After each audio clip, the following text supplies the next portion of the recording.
Yeah, Rodney Schroeter asks, just wondering if Dave received two books I sent him. One on the Wisconsin comic postcard artist Norman Pettengill, the other a best of the current for 2024. Thanks, Rodney Schroeter. Yes, Rodney, I got both of those. Thank you. I have already done a weekly update. I think I might have done two weekly updates about the best of the current, where I manfully tried not to read the whole thing when it came in, but I know that you're a very, very good and very, very engaging writer. So even as I was doing it, I'm going, okay, I'm just going to flip through this, and I'm not going to stop for anything. I just want to see what's here. And I hit the White Dog review that you did of the movie The White Dog, and it's like, okay, who's that in the publicity still? That's what stopped me. And then it was, okay, where does this review start? And it's a Rodney Schroeter review of a movie, and you would never mistake it for somebody else's writing. And I enjoyed it, and I'm not going to say anything more about it because, like I said, I already did two weekly updates on that. So they should, if they haven't run already, they should be coming up soon. Now that we're into August, I think I was working far enough ahead for the end of August, so it might be one of those. The Norman F. Pettengill Revisited. I have to tell you, I just don't get Norman Pettengill. Backwoods humorist from Wisconsin. Nothing against Wisconsin, nothing against Norman Pettengill. This is a publication that Rodney did back in 2013 and then reissued in 2025. I'm reading The Thoughts 10 Years Later. I was eating as I started browsing the newly published book Norman Pettengill, Backwoods Humorist in 2010.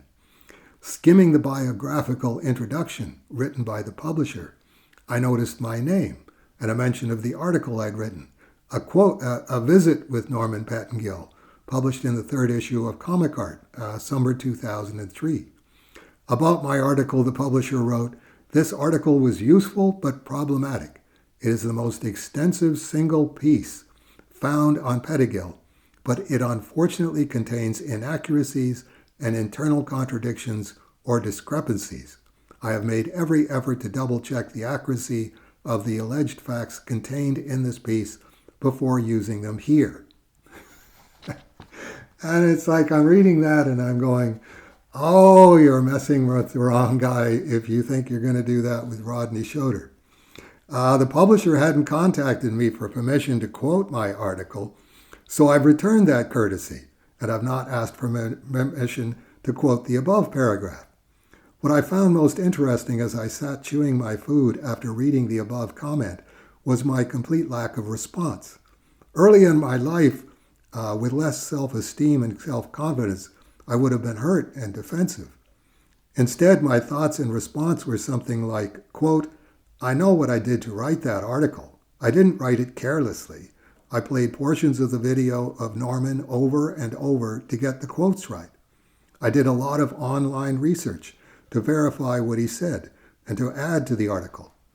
He makes the claim of, quote, inaccuracies and internal contradictions or discrepancies, unquote, but until he substantiates that claim in any way, his statement is arbitrary. Do you know philosophically what to do with an arbitrary statement? You treat it as noise, as if nothing has been said. That is, of course, if you believe that knowledge has an objective basis." The rest of it, written January 1st, 2013 in Silver Creek, Wisconsin. when Rodney was still there. Uh, it's very Rodney, and I certainly enjoy Rodney's commentaries. But I got to tell you, looking at Norman Pettingill's work, I'm just going, I don't get it. This is it's so primitive. Um, it's so primitive. How primitive is it? Uh, I couldn't tell if this was a joke that someone would actually do a book devoted to this guy and reprinting this work as classic work. Just differences in people.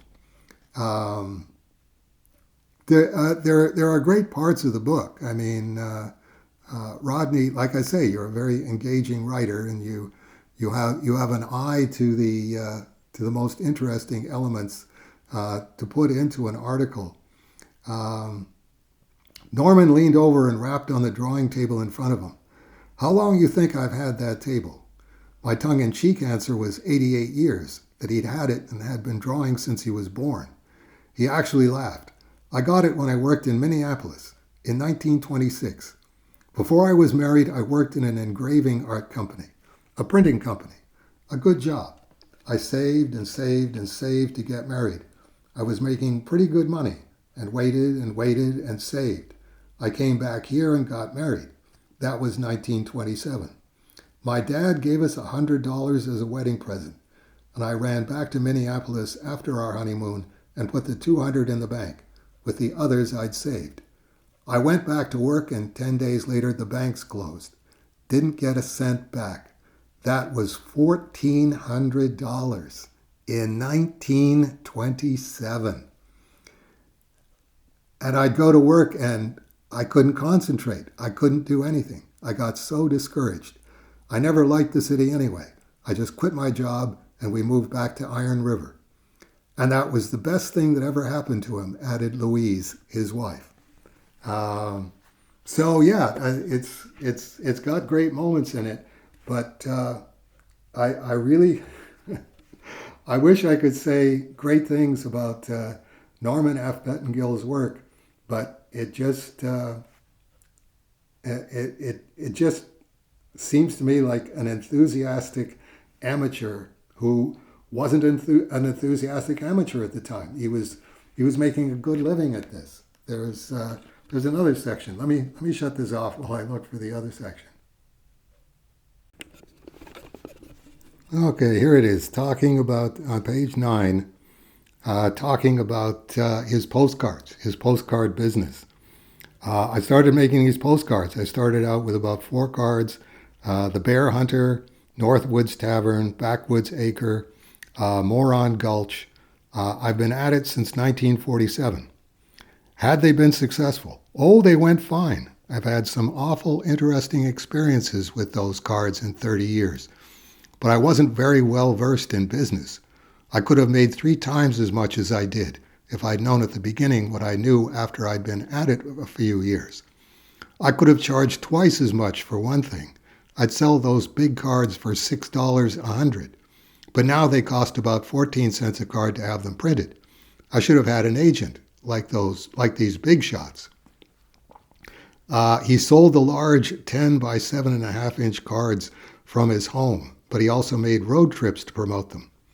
Louise and I traveled all over selling cards. I could sell them any place. When we first started out, we'd go into Minnesota, Michigan, Montana, and spend a week selling cards. That's to get them going. Then we'd get orders for them. Sometimes when we got back, by golly, we'd have as many orders as we'd sold on our trip. One day we were up at some place way out in the woods, looking for this place that had inquired about cards. There was a church up there, so I went up to the church to find out where this party lived. And he said, "What are you selling?" I told him, "Postcards."